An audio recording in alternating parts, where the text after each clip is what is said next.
কে এই সার্জিস আলম? সার্জিস আলম 1998 সালের 2 জুলাই পঞ্চগড়ের আটোয়ারী উপজেলায় জন্মগ্রহণ করেন। তিনি বিএফ শাহীন কলেজ, ঢাকা থেকে এইচএসসি পাস করেন। সার্জিস ঢাকা বিশ্ববিদ্যালয়ে প্রাণিবিদ্যায় বিএসসি এবং এমএসসি অধ্যয়ন করেন। তিনি ঢাকা বিশ্ববিদ্যালয়ের ডাকসু নির্বাচনে সদস্য পদে জয়ী হন। তাছাড়া তিনি বিভিন্ন স্তরে বিতর্ক প্রতিযোগিতায় বিতর্কিক হিসেবে অংশগ্রহণ করতেন। সক্রিয়তা: ছাত্র আন্দোলনের অন্যতম সমন্বয়ক ছিলেন সার্জিস। বৈষম্যবিরোধী ছাত্র আন্দোলন, সরকারি চাকরিতে কোটা বিরোধিতা করে, যা হাসিনাকে ক্ষমতা থেকে অপসারণ প্রচারে পরিণত হয়েছিল।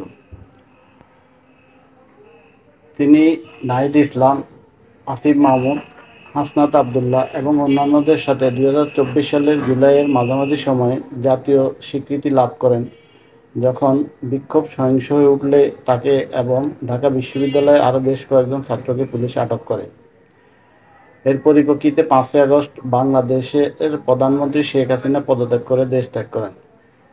ইসলাম বলে যে তাদের লক্ষ্যগুলি সম্পূর্ণরূপে পূরণ হয়নি এবং হাসিনার পদত্যাগের পর গ্রুপটি ফ্যাসিবাদী ব্যবস্থা চিরতরে বিলুপ্ত করার লক্ষ্য নিয়েছিল। তিনি এবং তার সংস্থা নোবেল বিজয়ী মোহাম্মদ ইউনূসকে একটি অন্তর্বর্তী সরকারের নেতৃত্ব দেওয়ার জন্য ডেকেছিলেন। ব্যক্তিগত জীবন: তার বাবার নাম আখতারুজ্জামান সাজু এবং মা রাবেয়া বেগম।